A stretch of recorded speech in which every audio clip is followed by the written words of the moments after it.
Hi అందరికీ నమస్కారం. చెప్పాడంటే చేస్తాడంతే. ఇది ఎవరి గురించి చెప్తున్నానో మీ అందరికీ అర్థమయ్యే ఉంటుంది. శ్రీ పవన్ కళ్యాణ్ గారు డిప్యూటీ సీఎం.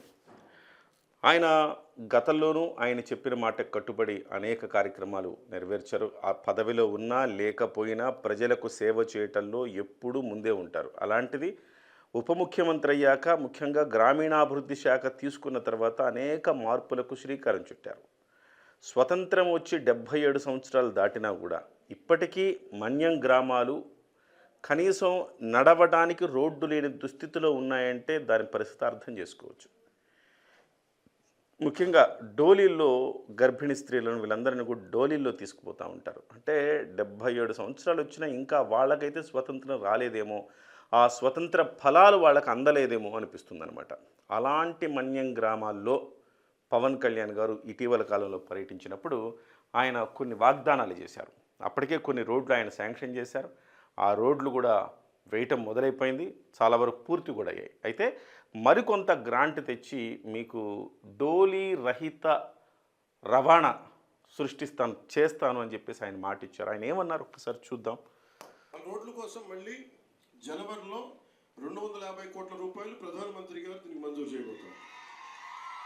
నా పక్కనే ఉన్న పంచాయతీరాజ్ కమిషనర్ గారికి కూడా, అడిషనల్ జాయింట్ సెక్రటరీ వారికి కూడా ఒకటే చెప్పాను. నా పిఎస్ మసూదన్ గారికి కూడా ఒకటే చెప్పాను. మీరు ఈ రోడ్ వేసే లోపు ముందు కనీసం ఈ రోడ్ రోలర్లు పెట్టి కొంచెం శుభ్రంగా నడిచేలా చేయమని కోరుకుంటున్నా. రోడ్ వేయడానికి కొన్ని నెలల సమయం తీసుకుంటుంది కాబట్టి ఈ లోపునే మీరు అవసరమైతే మీరు కొంత మనరేగా నిధుల్ని మళ్ళీ దానికై వెచ్చించి కనీసం మెయిన్ రోడ్ వచ్చేలా 9 కిలోమీటర్ల బీటీ రోడ్ వచ్చే లోపు మట్టి రోడ్ని బలమైన మట్టి రోడ్డు వేయమని చెప్తా ఉన్నాను. ఇది ఇంకా ఈరోజు తుఫాన్ అయితే ఉంది కానీ రోజు ఇప్పుడు శీతాకాలం కాబట్టి అందుకని రోడ్డు వేయమని మరి చెప్పాను. దాన్ని కూడా నేనే దగ్గరుండి ఉప ముఖ్యమంత్రి పేషీ నుంచి నేనే దీన్ని పర్యవేక్షిస్తాను. జీవో తాజాగా గవర్నమెంట్ కేంద్ర ప్రభుత్వం ఇచ్చిన జీవో అసలు అంటే గత నెలలో మన్యం, పార్వతీపురం, పాడేరు ప్రాంతాల్లో అభివృద్ధి పనుల ప్రారంభోత్సవ సమయంలో మరిన్ని గ్రామాల్లో రోడ్ల నిర్మాణం చేపట్టేందుకు జనవరిలో నిధులు రానున్నాయి. రాగానే రోడ్ల నిర్మాణం చేపట్టనున్నట్టు ఉప ముఖ్యమంత్రి పవన్ కళ్యాణ్ ప్రకటించారు. ఈ మేరకు జనవరి 23న కేంద్ర గ్రామీణాభివృద్ధి శాఖ మంత్రి గ్రామీణాభివృద్ధి శాఖ వాటా కింద 163 కోట్ల రూపాయలు శాంక్షన్ చేశారు. అలాగే 111 కోట్ల రూపాయలు రాష్ట్ర నిధులుగా ఇచ్చారు రాష్ట్ర వాటా కింద.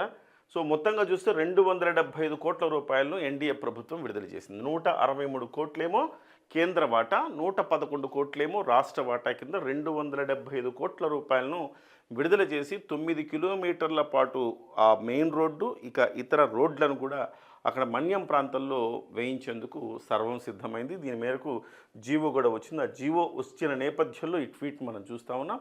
ఏదైనా చెప్పాడంటే చేస్తాడంతే. 77 సంవత్సరాల స్వతంత్రం తర్వాత కూడా ఆ ఫలాలు అందని వారికి, ఇంకా సమాజానికి దూరంగా బతుకుతున్న వారికి, సంఘానికి దూరంగా బతుకుతున్న వారికి, కనీస మౌలిక సదుపాయాలు లేని వారికి ఆ మన్యం ప్రజల గుండెల్లో చిరస్థాయిగా నిలిచిపోయే ఒక బృహత్తర కార్యక్రమాన్ని పవన్ కళ్యాణ్ గారు చేపట్టారు.